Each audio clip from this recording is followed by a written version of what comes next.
Welcome to the deep dive, everybody. We are really glad you're here today because we've got a massive topic to cover. Yeah, it's a big one. It really is.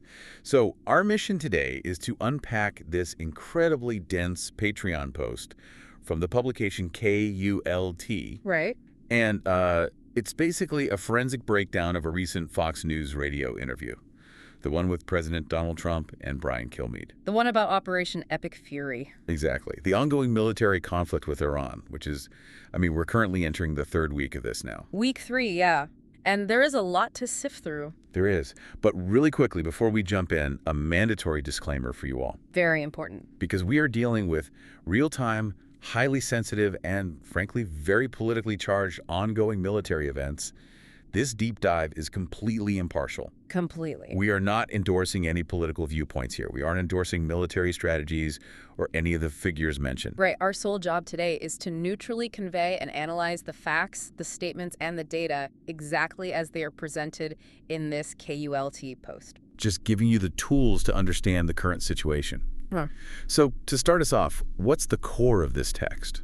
Well, the overview really juxtaposes two very different things. You have the U.S. executive branch's perspective on the timeline and the goals of the war. Which is very top-down. Super top-down. And that is clashing directly against this incredibly complex geopolitical web. Right. Involving Russia, Israel, and these rapidly mounting human and economic costs on the ground. So, okay, let's unpack this. And I want to start with that timeline.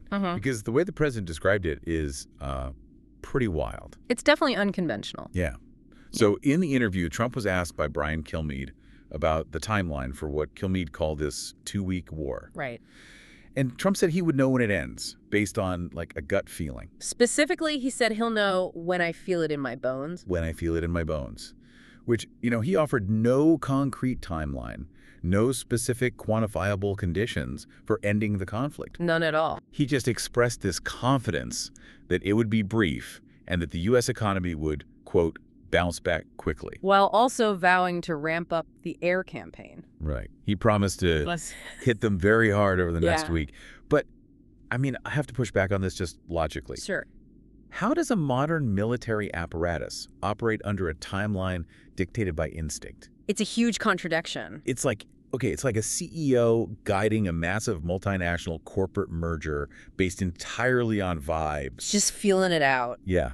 Rather than, looking at quarterly projections or legal frameworks, except here, the stakes aren't shareholder value. The stakes are global warfare. What's fascinating here is that inherent tension. You have a heavily regimented military structure. Very heavily regimented. Right. The Pentagon requires precise logistical planning, but they're serving a commander-in-chief who actively prefers ambiguity and, instinctual pacing. Because if you don't draw a hard line in the sand, you can't technically miss the deadline. Yeah, exactly. It gives maximum political flexibility.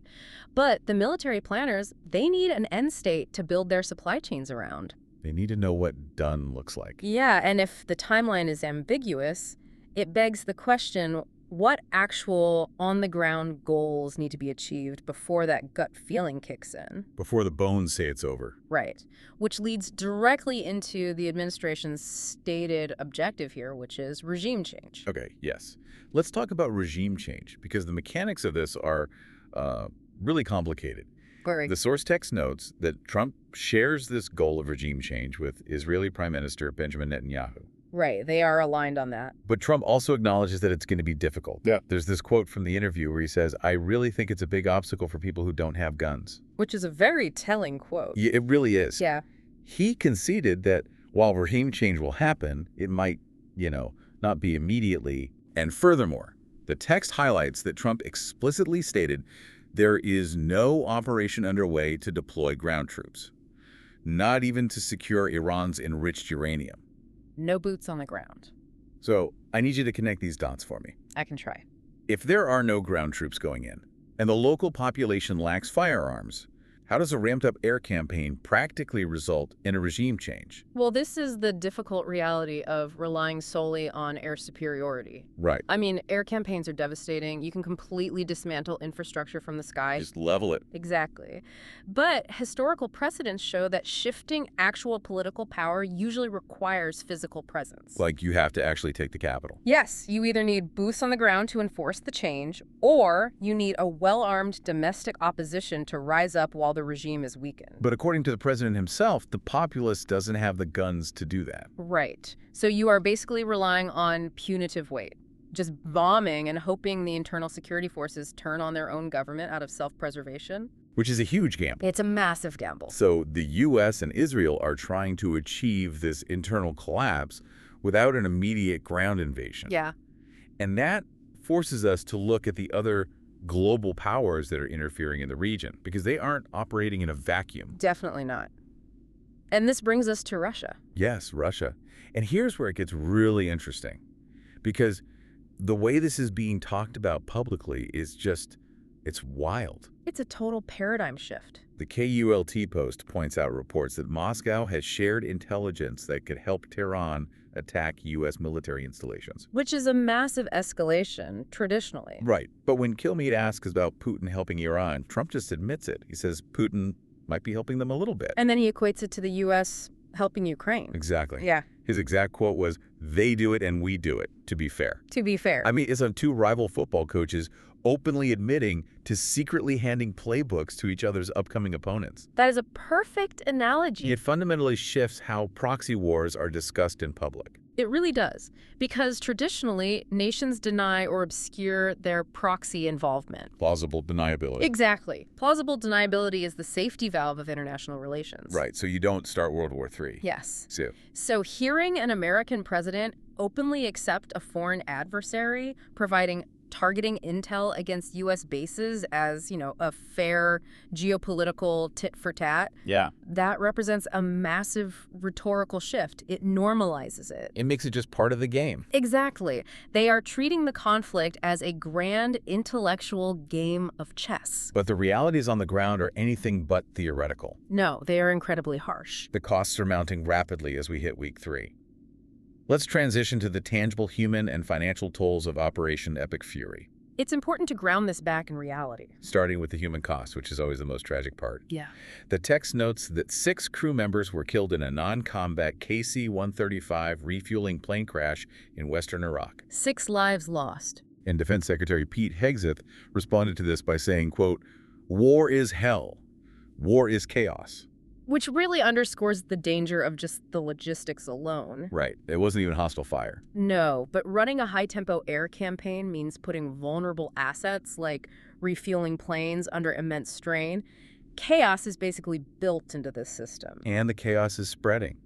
We're seeing intense U.S. and Israeli airstrikes hitting Tehran right ahead of Quad's Day. Which is a highly provocative time to strike. Extremely. And in response to all this, Iran launched drones at Saudi Arabia and Gulf states. The retaliatory spiral is widening. It is. And then there's the economic cost, which is just staggering. The numbers are hard to wrap your head around. The first week of the war cost the U.S.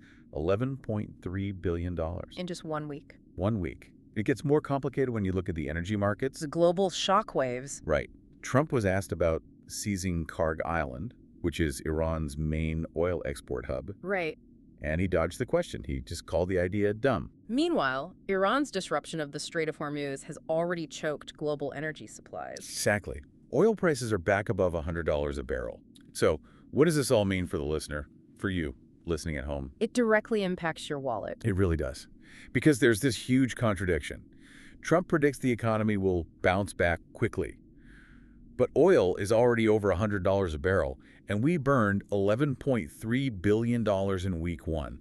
If we connect this to the bigger picture, it all comes down to the choke point economics of the Strait of Hormuz.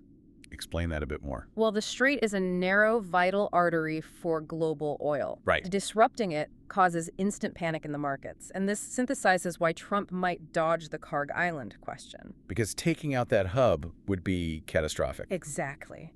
Targeting global energy hubs creates cascading economic chaos. It hits the gas pump immediately. Yes, it directly impacts the listener's wallet at the pump, which deeply complicates any promise of a brief economic dip. You can't just bounce back quickly if global shipping and energy costs skyrocket. You really can't. The math just doesn't work out. Which really brings this whole deep dive full circle. It does. Because there is this stark contrast between the top-down perspective of the conflict, the executive level driven by gut feelings and perceived diplomatic fairness. Right. And then the rigid, unforgiving realities on the ground. The actual metrics. Yeah. Realities that are measured in billions of dollars, $100 barrels of oil, and most importantly, tragic losses of life, like that KC-135 crew. It's a heavy disconnect. It is. And before we wrap up, I know you had a final thought you wanted to leave our audience with. I do. I want to leave you with a question to ponder. Let's hear it. If major world powers are now openly treating global conflicts as an accepted transactional tit-for-tat, Right. where supplying intel to attack each other's bases is just brushed off as fair, Yeah. how will this fundamentally rewrite the unwritten rules of engagement for the next era of global warfare? That is a chilling thought. I mean, if the safety rails of plausible deniability are totally gone, what happens next? Exactly. It's uncharted territory.